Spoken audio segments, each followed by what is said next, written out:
What's up, guys? We're back. Southeastern 16. Max Barr, the legend himself, is on the screen on your Wednesday morning. Let's do it. To talk SEC basketball. And yeah, we're back. I mean, my goodness, Max. We've been sitting over here saying, do you think that people would be okay if we just live stream, for 24 straight hours just throughout the entire offseason, just like a running Truman show?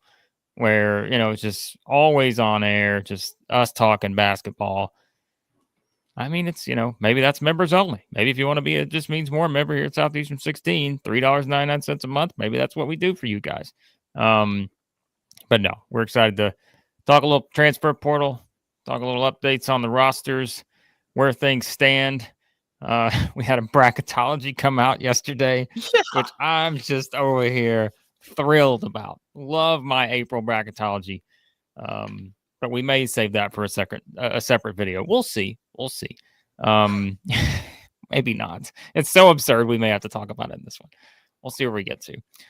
Okay, Max, how are you? How's April gone? Just from the standpoint of beyond that first week, we haven't had games.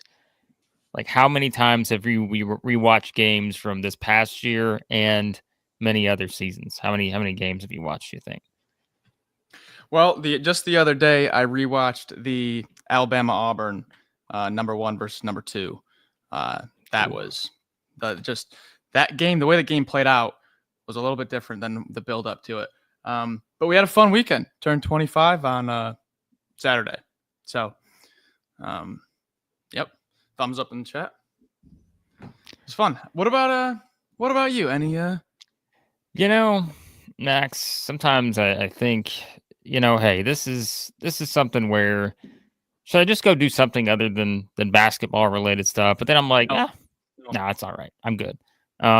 So yeah, that's where we are. We're doing it here to talk about some transfer portal stuff. And yes, Skyler, it's the same shirt probably the last time we had our stream. Max and I we're pretty similar when it comes to we got the core rotation. And then, eventually if you got to call in somebody that's that needs to maybe add a little bit of spice, a little pizzazz, you can do that. But we like to stay with the core rotation, I think. So, all right, let's talk about it. We've talked about the biggest winners in the transfer portal. Now we're kind of on that spot where there's still more moves being made, just as we said, just because the portal officially closed. There's still plenty of guys out there. And we kind of see how these rosters shape up. The biggest teams, I think, Max, to talk about here from the jump. Obviously, Tennessee lands a big one. Darion Reed goes to Oklahoma. So we got SEC on SEC transfer there. Goes from Alabama to Oklahoma. That's going to help your love of the Sooners here. We know you're high on the Sooners here in the offseason, Max. So that'll help. And then another big one potentially for the Florida Gators. And I think Max is frozen. But at least he's frozen with a big smile on his face. That's what really matters here, is that Max was so excited about the SEC on SEC transfer that he's just frozen with a huge smile. The excitement coming through the pores. And now, Max, you may continue your thoughts on some of these top ones. Tennessee lands a big one. Darion Reed, Oklahoma. And don't look now, the Gators might be getting a little bit better too. The Florida Gators, defending national champions. Folks, we'll hit every team today. Okay, I'll tell you that much. But we'll get there. We'll get there. You should see the text thread between Blake and I. I don't know how he hasn't blocked my number yet. It's like, okay, Blake, this guy committed to USC. So domino effect, this guy to there, this guy to there. I think SEC lands this guy. It's psycho stuff. But yeah. Darion Reed, what I was saying was I like the SEC to SEC. I kind of like when they stay in the conference. It adds a little bit of extra storyline when they play the next time, a little revenge factor. The crowd's a little bit more into it. So yeah, Oklahoma grabs Darion Reed. Unsure if they plan to use him on the wing, kind of with Jeff Nwankwo, or if they kind of plan to play a little small ball 4 with Tay Davis there, maybe a little bit of both. But nonetheless, I like the pickup for Oklahoma. Didn't play much defense last year. That should definitely help. Yeah, I think so too. Like you said, I mean that's a big pickup. We know the potential's there with Reed, and so I certainly feel like it's a situation where he's going to really help them. And again, it does support your thought that this could be a team that's kind of being overlooked a bit so far. Now we got a long way to go, and we'll see how everything plays out. But I think it does kind of support the idea that hey, this is a team to certainly keep an eye on when you look at it, especially with an addition like that. So shout out to Big Gator EJ jumping on in. The regulars are here, by the way, if you're listening to this on audio. If you're curious, are the regulars back for this live stream? Of course they are. Big Gator EJ's here, Shane's here, Skylar's here, the whole crew. I probably missed someone. Brian's here. Sam's here. Jacob's here. Just the whole crew is here. Peyton's here. I mean, my goodness, what a group we have here. But yeah, I think that you certainly look at it from that perspective and feel like Oklahoma's a team that's trending up. I mean, Tennessee, Max, we said, they were kind of team we were keeping our eye on after missing on Rodney Rice, who went to USC, which everybody seems to be going to USC. Musbus got some money out there. We'll talk about another player in a second. But Mari Abram goes there from Louisiana Tech. So, he kind of adds more to the rotation there. Older guy, too, that's going to come in and certainly feel like he's a rotation guy for Tennessee without question. So the Vols pick up another nice piece here, too, as we head into 25-26. Yeah, I think my understanding is that Tennessee is still looking for their main starter at that kind of next to Gillespie there.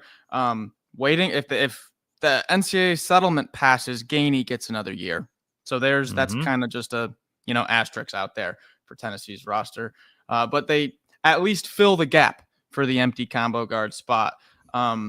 It's a bit of an interesting pickup, Blake, because when I'm looking at Abram and his stuff at Georgia Tech the year before, didn't really mesh well with Stoudemire. He didn't play a ton. It wasn't injuries. It was just it was one of those, you see him more and more, with how many transfers there are, where the fit wasn't there. Relationship with the staff wasn't there. And now we know what a Rick Barnes offseason can whip you into shape and whatnot, similar to kind of like a Kelvin Sampson offseason. I remember Sampson said Uzan was softer than butter in the microwave when he arrived at Houston.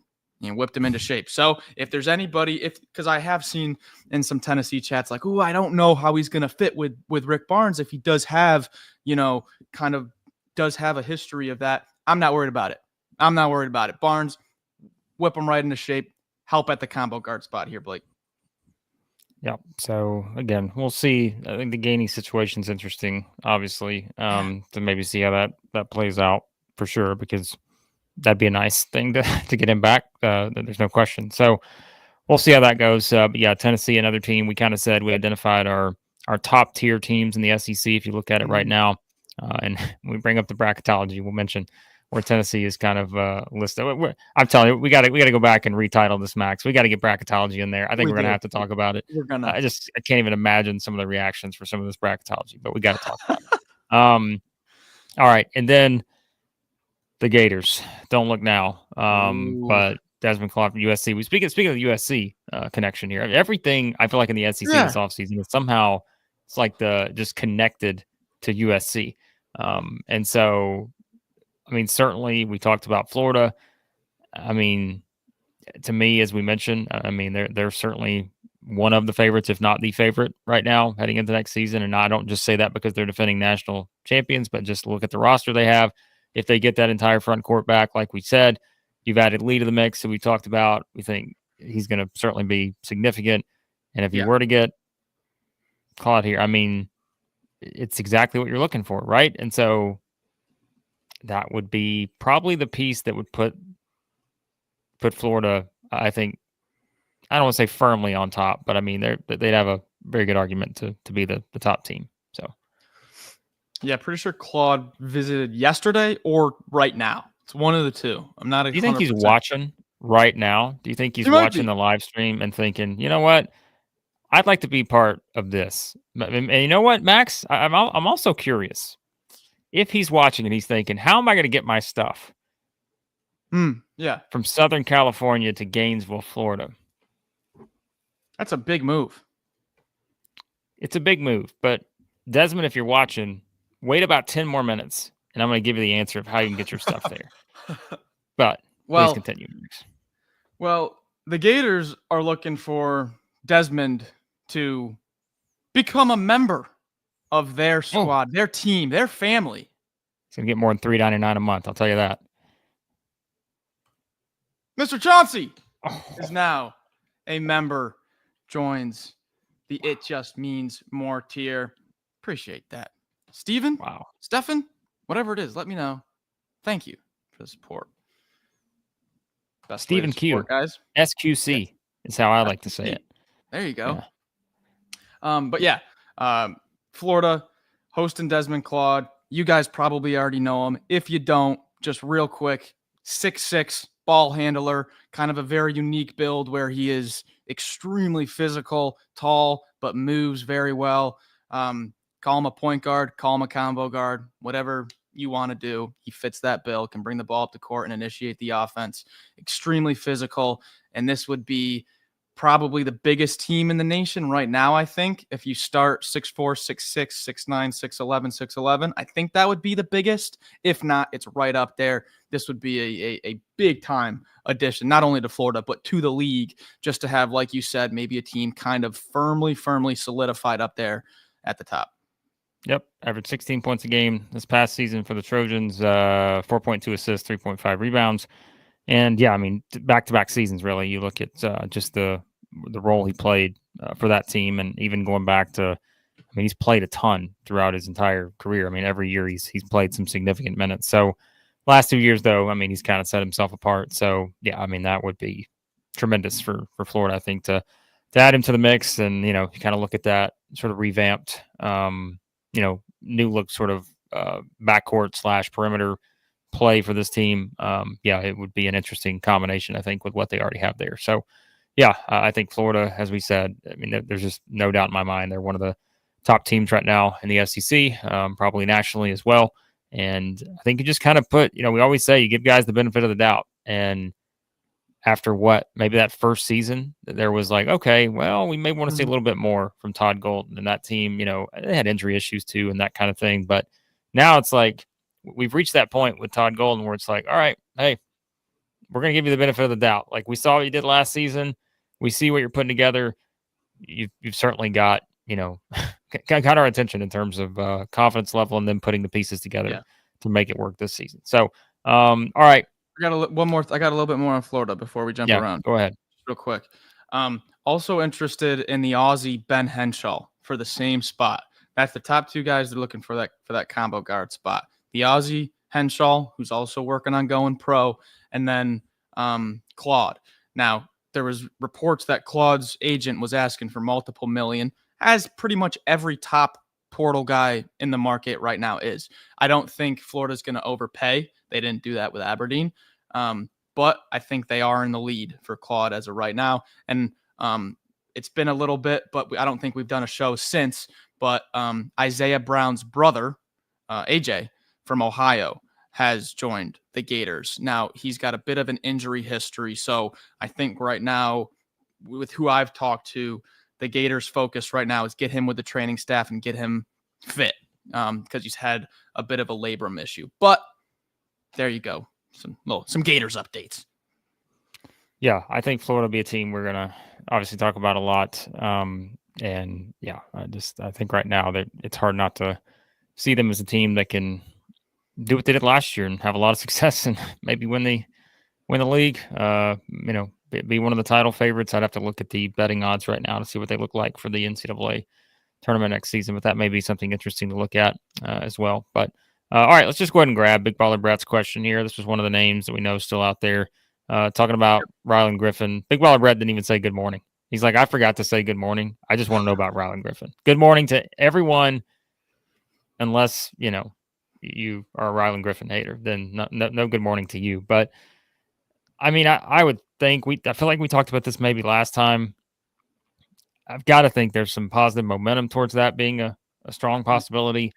I know Max A&M we'll talk about them in a minute, trying to completely rebuild their roster, and actually done a pretty good. They're starting to pick up numbers. That's significant, and doing a pretty good job of it, I think, right now. But I mean, yeah, if you were to, let's say, put a Ryland Griffin on that A&M team with buckyball, that would be, we'll talk about the nucleus they'd have in place. It'd be much further along than maybe we thought they would be at this point. But yeah, I mean, I would have to think it's, Alabama's, it seems like a strong possibility based on team needs for both Alabama and A&M right now. Yeah, the domino effect here goes back to Aberdeen, which then took Kentucky out of the Griffin conversation. And then it was the report I had was Alabama, Missouri, and A&M. But when I checked yesterday and this morning, I have not seen Missouri mentioned with Griffin. Now, I think it is a two-team battle. Nice voice crack there, Maxie. Two-team battle between Alabama and A&M to get that wing spot, and they both need him bad. I don't think there's any kind of, well, he could go to this place and they're a better team, but he might not play as much. Both teams need Rylan Griffin. Yeah, I don't know. I don't like making predictions, but I think the Alabama one would be interesting. So it would be interesting to see if that's where he winds up. All right, a couple other things here. Teams kind of flying under the radar. We haven't talked a lot about Georgia and Mississippi State. Max, Georgia, Smurf, head to Athens to play for the Dogs. Then you got Jordan Ross from some St. Mary's as well. So both of them guys joining the backcourts in Athens for the Bulldogs. Meanwhile, Mississippi State picked up a nice addition. We talked about this several days ago. You and I did. We didn't talk about it on air, but Jaden Epps coming from Georgetown. So, yeah, like Mississippi State's a team growing on me a little bit now when I look at this roster that they got. And, we kind of talk about looking at the backcourt. Obviously, Hubbard is going to be the main catalyst there. But I like the addition of Jaden Epps. And, again, for Georgia, that's a team that you look at some of the additions they made. I feel like every time we talked about it for Georgia, we're like underrated.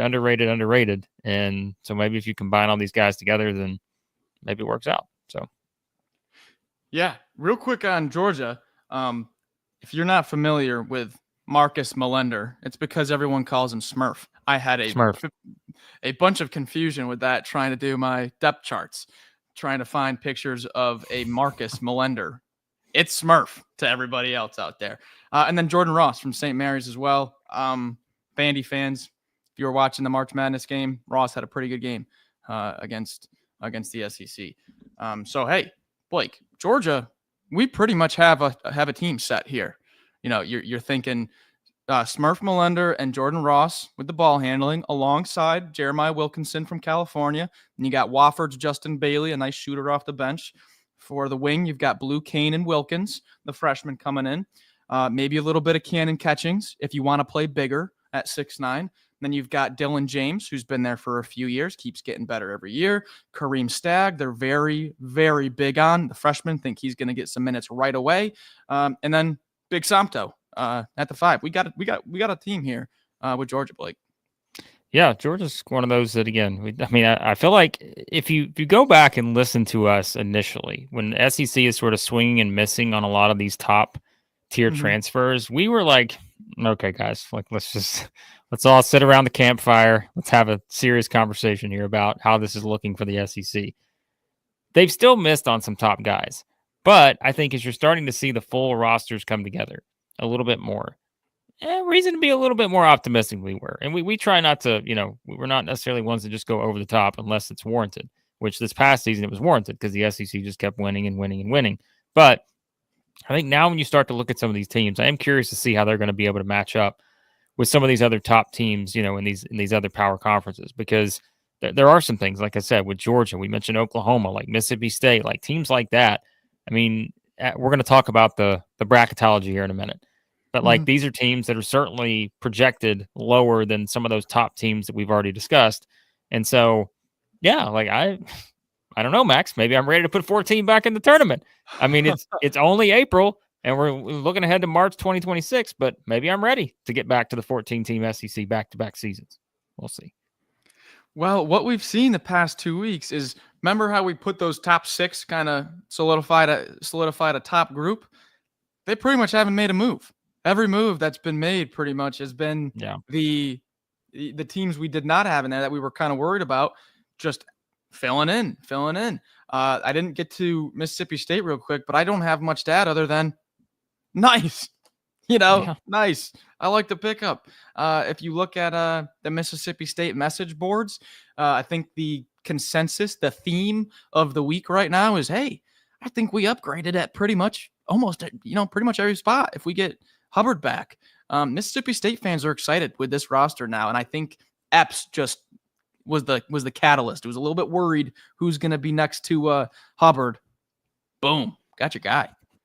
Yeah, I like it. All right, a couple things in the chat here. By the way, Steven says not sure why the Q is there, so we can no longer call Steven SQC.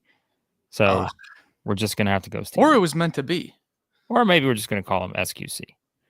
It really sets yourself apart there, Steven, if we do that. But we appreciate you becoming a member here at Southeastern 16. Again, guys, if you do become a member, it is basically you're donating to the channel to allow us to do more of these live streams, do more videos. If you guys want us to go live every single day, hey, jump on in. The membership, $3.99 a month, as we said. Way cheaper than, you could buy literally anything out there. So anything. I mean, $3.99. The Gators fans are taking over. They are taking over. I mean, they're the defending national champions. Understood on that. Shout out to Holly coming in for the live stream as well. And we also, by the way, for our members, we got some pretty cool stuff coming in all three sports actually coming for our members. So if you're curious about that, be sure to hit that join button. And you can join. It just means more here at Southeastern 16, which makes me wonder, Max. I don't think we can give out any additional memberships today. But guess what? I think tomorrow, maybe a little free membership time for some people when the calendar turns to May. So we'll see what we get to on that. But again, we appreciate you guys, as always, for jumping in. Leave your super chats and all that stuff. Make sure we get to your comments here with thoughts on the SEC basketball transfer portal. And don't worry, Bracketology coming soon before we hop off the stream here in just a bit. All right, let's get to some other stuff here in the chat. Will, a longtime member here at Southeastern 16. Any feedback on Auburn from the portal? We talked about the Tigers, who kind of seemingly, Max, have pretty much, the mainstays are there, it seems. Yep. We kind of have an idea of what we're going to see. We've talked about the Keyshawn and Kashawn. They're there. And what was it? Was that yesterday that Hall withdrew from the draft? Yeah, that was yesterday, right? So he's not a surprise. We expected that. But, they brought in a couple, guys. Had Elijah Freeman, who came in since the last time we talked. That was a D2 commitment, which, I'm curious about him too. You look at the skill set, and I'm pretty fascinated by how they're going to use him. I think Auburn's sort of main nucleus is in place, and I know everyone's still talking about Tahad Pettiford and what he's going to do, but it seems like everything else, you've got pretty much the core group is there for Bruce Pearl right now. Yep, with Hall's announcement, the Keyshawns are locked in, waiting on Pettiford, and then so Freeman, my understanding is that Elijah Freeman is projected to start on the wing. People think here D2 and they get a little bit worried, but if you watch his stuff, you look at his size, 6'8" on the wing, very, very long, nice frame, can take you off the bounce or shoot from outside. I believe they expect Freeman to be that starter on the wing. Might still be looking for a 5 to play Murphy at a little bit of at the 4, maybe some more support, so it's not just O'Perham behind Murphy. I think they're looking to add a 5 still, but the main news, because there hasn't been much with movement with Auburn, the main news was Hall coming back, and then I believe it was a Bruce Pearl radio show where he kind of alluded Freeman's going to be our guy on the wing. So Chad Baker-Mazara heads to USC. I know everyone saw that. That was a big talking point. So we were actually going to do a video on that. We didn't get around to it when it happened. But, I think it's going to be interesting to see how he fits in. I mean, like we said, USC has been on a tear this offseason in terms of, putting together quite a roster for the Muss Bus out there. And so I'm curious to see how he fits. We mentioned Rodney Rice picking them over Villanova in Tennessee. when it seemed like there was a lot of momentum. He was going to wind up one of those two places. Boom, USC comes in. You would think that there's just a lot of cash being handed out there in terms of what the Trojans are doing. And we said, Max, there was always going to be a domino effect with that. Like, you're going to see how are some of these other programs, how are some of the other conferences going to step up, knowing kind of what they had to do to maybe eclipse not just the SEC, but other teams in their conference. And USC, clearly one of those teams that has certainly done that. I mean, we talked about, right, this offseason, teams like Louisville, USC, mentioned some of the guys that Michigan was getting, like all those kind of teams. Like, there is just a clear focus on making sure that, basically you're not outbid for some of these top players out there. So, yep, Baker Mazzara heading out west to play for the Trojans. All right, let's talk about some other stuff here. Boogie Fland. We haven't talked about Arkansas yet. Ooh. So I think we mentioned this last week with Boogie, where we mentioned he was going into the portal, had the do not contact tag, Max, I think. So that's one you're still watching, but also, the Carter Knox one is going to be kind of fascinating, because we mentioned kind of the expectation if he were to come back and you had, those two freshmen from last year, and Knox and Richmond, both returning, and you pair them with everything else they're going to have on this roster, with a standout freshman this year, with a much more experienced now front court, with the addition of Ewan and Pringle, and of course Brazil's there. I mean, that's where we were saying, don't be surprised if Arkansas is viewed as a top 10, top 15 team, based on if they were to get Knox back. And of course, like we said, the Boogie Fland thing is going to be interesting to watch as to where maybe he winds up.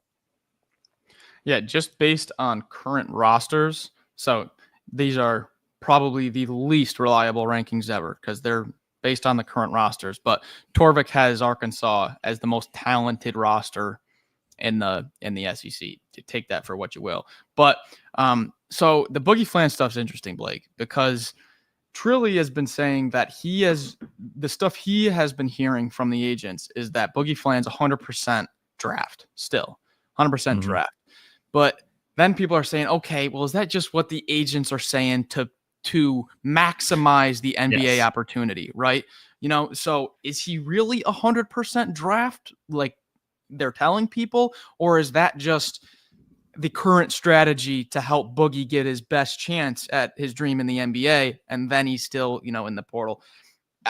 I don't know. That's a weird situation, but whatever it may be, that has magnificent, huge implications. I think Evan Maya has him as the number one transfer portal guy right now. So keep an eye on Boogie. And then the stuff with Carter Knox has been getting really good feedback from the NBA. They love him. He's ready. I mean, you watch the guy play towards the end of the season. He's a monster. He can just get to the rim. Doesn't matter who's guarding him, lower his shoulder. He's like a linebacker out there. So what I've seen is that Carter Knox's draft decision has gone from, he's going to go get some feedback. He'll probably be back to like, oh geez, Carter Knox might be NBA ready, and we're not sure if we're going to get him back. That's my understanding right now. Yeah, if he comes back, I think they're a top 10 team in the preseason. I really would say that based on the current roster they have. If he doesn't, it gets a little bit more interesting. I mean, you're losing, again, a key standout player who could have just an even bigger breakthrough as a sophomore.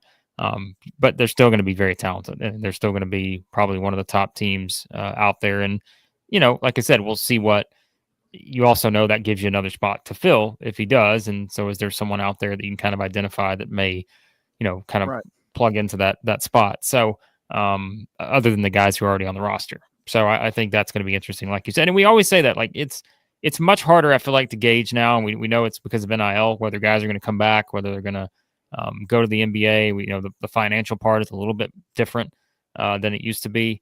But you also, like you mentioned, you don't know when guys are just going to go in and just get that feedback more and more positive as you're going along the process. And you're like, all right, well, this is maybe my time to go ahead and take that opportunity. So, so we'll see what happens with the Hogs. I think they're, again, an interesting one to look at here, because they are kind of in that tier of teams we think is right there at the top. All right, Kentucky fans, you've been waiting. Let's talk about Kentucky. I realized how many teams we've actually already talked about. So we're going to try to speed run through everyone else, because we do want to talk bracketology. Baseball's coming up at the top of the hour, so we got to be off before that. But Yeah, pretty quiet on the Kentucky front, other than just, like we said, I mean, Denzel Aberdeen, we talked about him going from Florida to Kentucky. Travis Perry entered the portal. I don't know, Max, that was a huge surprise based on just the state of the roster and looking at maybe the expectations for minutes and all those kind of things. Again, I don't think it's ever surprising in those kind of scenarios, even when there's a connection to the program and such. So, yeah, I mean, Kentucky, we mentioned, had to be considered, if not the biggest winner of the transfer portal. I mean, they're top 2, top 3 at worst. So not a lot out there other than just maybe still waiting on the Otega Oweh thing and figuring out what happens there when we talk about NBA draft prospects and all that. Yeah, Skylar should be on the show right now. She's got it down. It's quiet because we're loaded up. Yeah. And Brian says, amen. Hey, how's that, Cats fans? There you go. Someone said earlier, someone asked a question, it was Brian, who will have the best players off the bench? Right now, it's got to be Kentucky. I mean, they have so many good players off the bench. I'm pulling my hair out trying to nail down this rotation. Whether it's, you think of just a projected bench of Colin Chandler, Jasper Johnson, Cam Williams, Yelovich, and then whatever happens with the big guys, whoever's healthy, one, you know who they are. One of them's going to be off the bench. That is a fantastic 5 off the bench, Blake, man. But yeah, there's not much news to report other than just waiting on Otega Oweh because they're pretty much loaded up. Fair to say, and we'll tie this into bracketology in a second, if we were to do our power rankings right now, way, way, way too early, fair to say that in some order, the top 3 teams would be Kentucky, Arkansas, and Florida. Yep. I was curious if you're on the same page there. And, we mentioned the other 3 teams that we had in that top 6-ish range, which would be Auburn, Alabama, and Tennessee.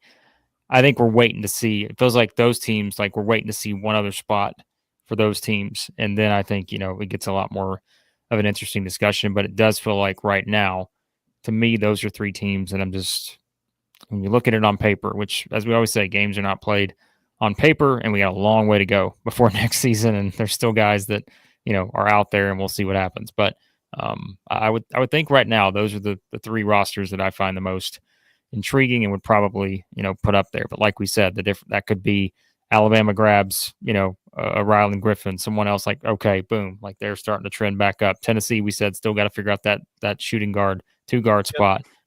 We mentioned Auburn. Obviously, depends a lot on what Pettiford does and all that. So, still maybe more questions. But I think with the knowns that we have for those 3 teams, I'm just like, it's hard to put other teams ahead of them right now. So, and like you said, I think depth-wise, Kentucky's the team that the depth is just ridiculous right now. So, yeah, I like how you said knowns. It's just I've got stuff I can trust with each of those 3 teams. Florida, Bing and Brack, the entire front court. Sabian Lee just talked about Kentucky and Arkansas. So yeah, Kentucky not going anywhere.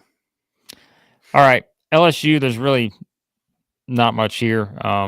As you note in our notes here, Max, there's just really not been anything since the 6th. But they did a lot of their work up front too. So I think we said, I mean, LSU was one of the early winners on that. So not a lot to add on LSU right now. Mentioned Missouri earlier, Max, another team. There's just not been a lot. You mentioned the possibility of the Ryland Griffin connection and all of that. They did bring in someone to replace C.Y. Young. That was Steve Wright, who was there at Cleveland State before with Dennis Gates, so comes over from Duquesne. That's kind of notable there. Ole Miss, a team that we've mentioned has been one of our more intriguing teams this offseason because they still have, I think, of everybody, Max, maybe I'm wrong about this, they have more spots than, I guess, A&M starting to fill up a little bit, but Ole Miss and A&M, we can kind of tie those 2 together because those were the teams the last time we talked had quite a few spots still to fill. But we're starting to see kind of, several more additions now for both of those teams and the Rebels and Aggies. Yeah, Ole Miss just picked up a big-time international guy, Elias Camardine, French guy, 6'5", freshman. You call him freshman. He's going to be like 21 or something like that. But he is coming from the same league that Wemby played in. in France. It's their top league, the top division of France's professional basketball. He averaged, I think, like 7-4, 7-5. Has a nice shot, but take that for what you will. Played at the top level in France. So right now, if you're looking at Ole Miss's backcourt, you've got Camerdine at 6'5", Corin Johnson coming off the injury, Klafke, and then the freshman Pinkins. I think they'd still like to add one more, Blake. All right. South Carolina had a significant development as Cam Scott is returning. Now, remember, Cam Scott came in last year, highly, touted freshman, only played 10 minutes a game last season. I'm very fascinated now to see that freshman to sophomore type development for him. Again, he was in the transfer portal, decides to come back to South Carolina. So I thought that was nice for Lamont Paris to get him back, knowing that there still is a lot of upside there.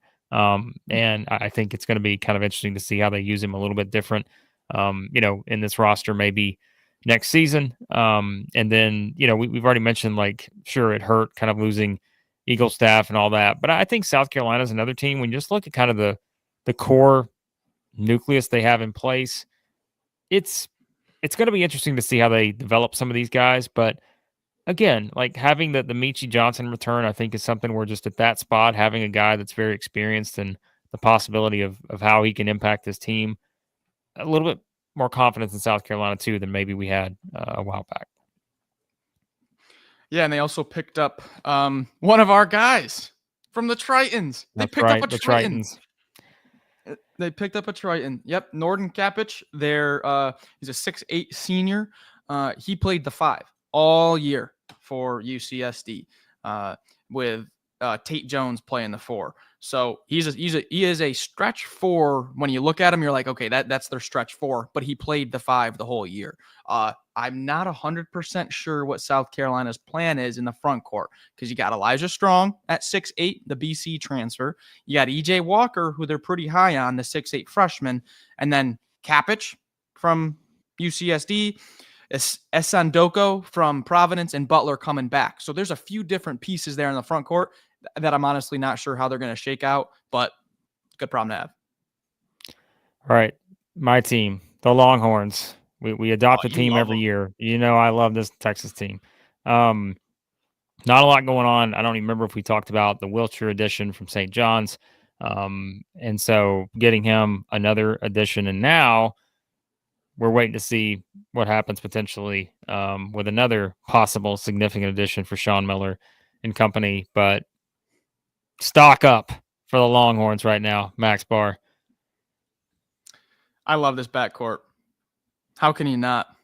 Jordan Pope, Tremont Mark, Kendall Weaver, add in Simeon Wilcher, Cam Heide, if you want to call him a wing, from Purdue. And then you have Dalen Swain, Voki Titus, Traore, John Clark. If you want to have like one take this year that's just like a softball that you're going to hear in like November or something, and someone's going to think they're having a nice take, I think Texas is going to be a lot better than last year, even though they lost Trey Jet. Like, that's just going to be a take people have. I'm telling you right now. Look at this roster, the coaching. Really liking Texas. Yeah, I am high on the horns here right now. And the only other team we've not talked about, Vanderbilt, they did pick up Tyler Harris. We had already kind of said that was an expectation last week when we talked that was going to happen. So he joined. And Max, they also picked up Chandler Bing. Yep. And yes, for all you friends, watchers out there, Chandler Bing is headed to Vanderbilt this season. The Vanderbilt marketing and social media department just was handed a gift here to say, are you kidding me? I get to now come up with some creative ideas to promote our new player named Chandler Bing. Incredible.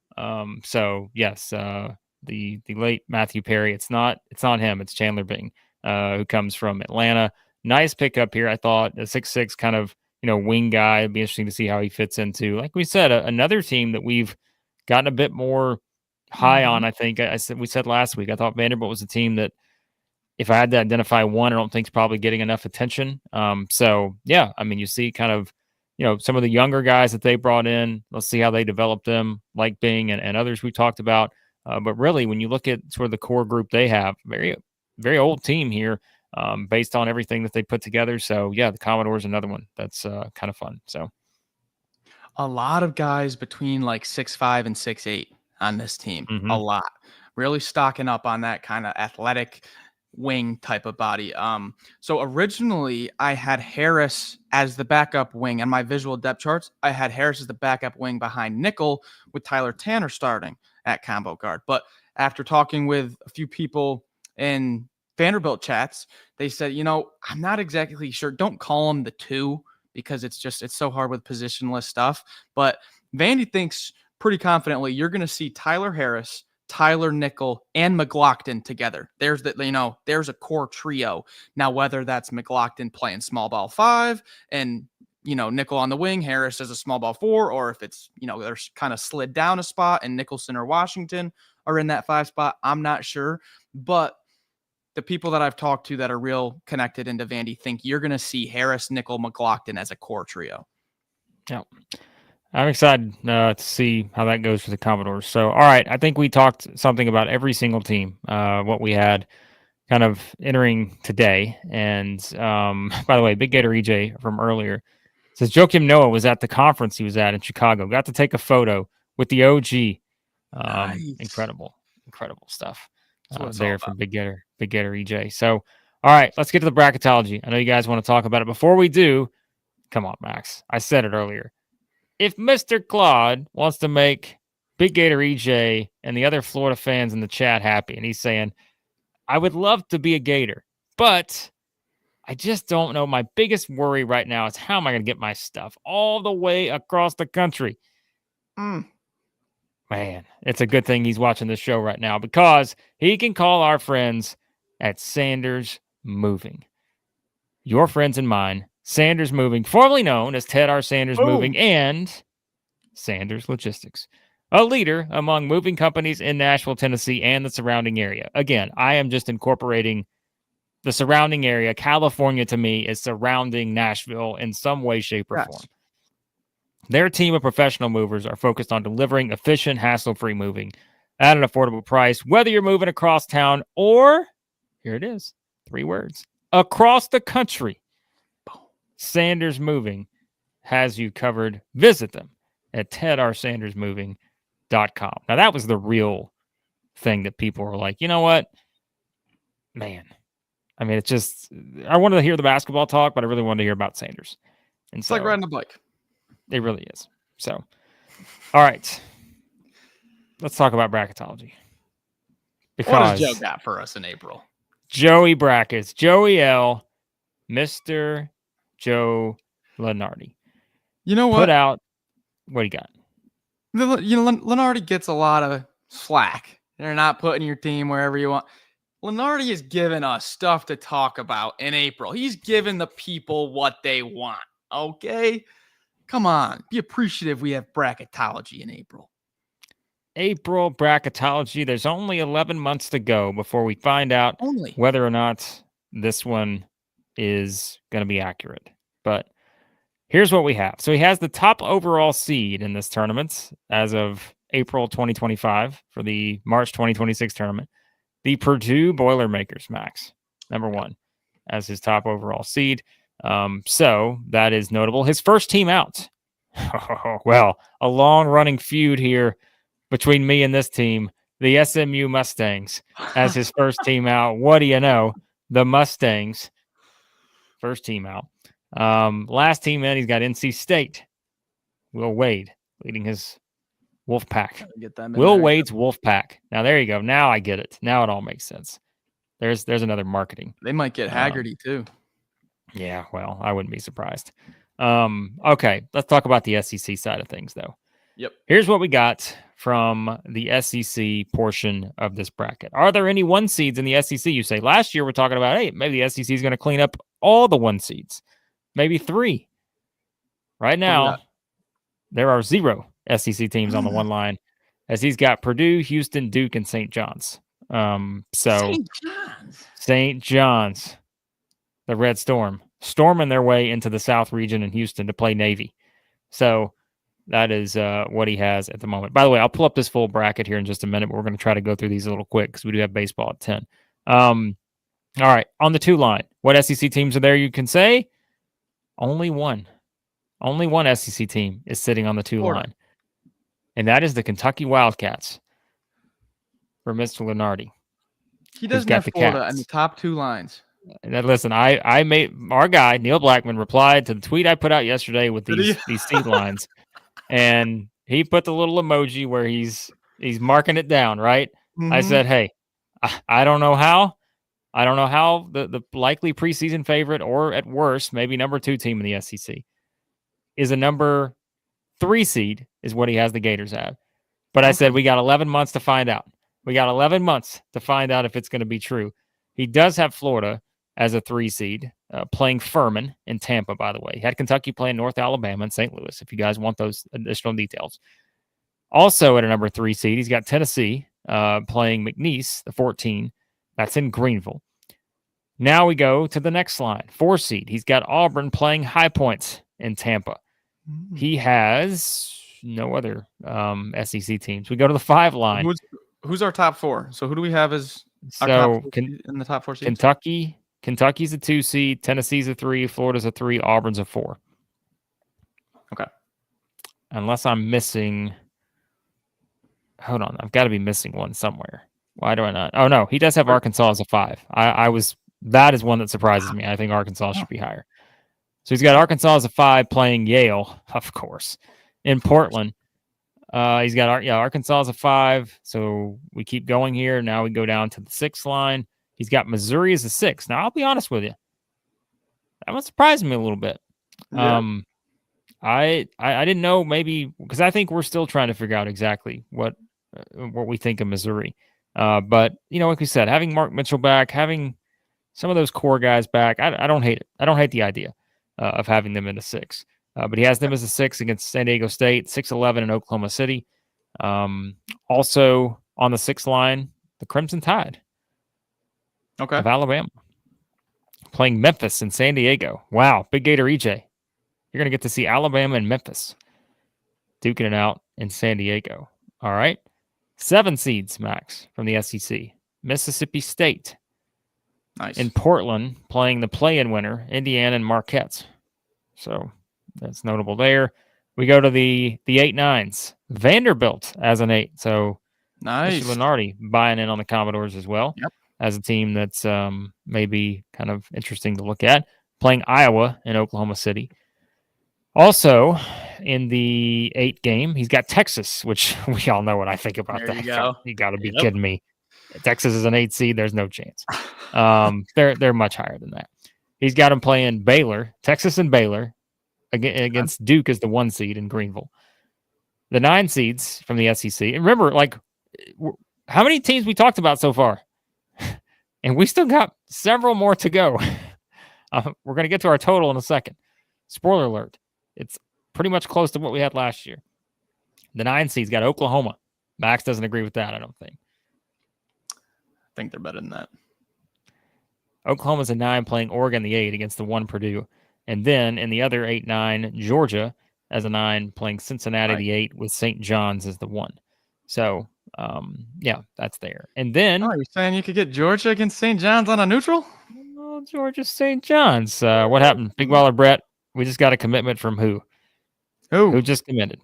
Who is it? Big Baller Brett. It's got to be Rylan. Or is it the Tarleton State guy? I have him in my notes. Brett. Keaton Bristow, is it? If it is, I had that in my notes. All right, we'll get back to that in just a second. So there's only one other team left in Joe Lunardi's bracket from the SEC, and that is Ole Miss, who he has as one of the last 4 teams in, playing NC State in one of the play-in games. So I think that's right, if I can find it here. Yeah, playing NC State in the 11 against the 6 Wisconsin there. So 13 SEC teams he has currently out. And he has one team right on the bubble here. Texas A&M he has as the first 4 out behind SMU and Washington, which means South Carolina and LSU are the 2 teams he does not have in the mix. So Brett says it is Bristow. See, I'm on it. If you want Max's notes, $3.99 a month. It just means more at Southeastern 16. We'll do a live stream where you just, for 1 hour, you just get to sit there and stare at Max's notes for 1 hour. I think it's a great deal, if you ask me. So hit the join button if you think so as well. But yeah, so he's got 14 teams basically right there, just like we had last year. And the two teams that aren't are the two teams that were not there last year in LSU and South Carolina. So, and the same thing as last year, the difference between 12 and 14, it does not come down to how good the top is. It's that 14 team, that neutral game against Michigan, in the non-conference, did they win by 2 or lose by 2? That, I think that's going to be the difference. So these team, Vandy adding big time guys, these teams that we didn't have at the top, it's just going to get more and more into the tournament. Well, and just quickly too, we're about to hop off here. So again, guys, be sure to super chat, memberships, all that good stuff. It really supports the channel. We obviously would like those at this point in the off season because, things get a little slow as we go throughout this. So that helps us keep doing these videos and live streams for you. So do us a favor, support the channel, subscribe, like, notifications, but also join the membership tier. We're going to have some fun for our members and also the super chats. They always help. So the top seeds, why there's not as many for the SEC. I mean, that's where, like we said, there have been some teams that have really just kind of eclipsed the SEC, it seems like, this offseason when you look at some of the top teams, right? If you look at just the top seeds, 1 seeds we talked about, the 2 seeds outside of Kentucky, you've got Michigan, UConn, BYU, which obviously BYU's their top 10 team. 3 seeds, other than the ones we talked about for the SEC, you got Arizona and Iowa State.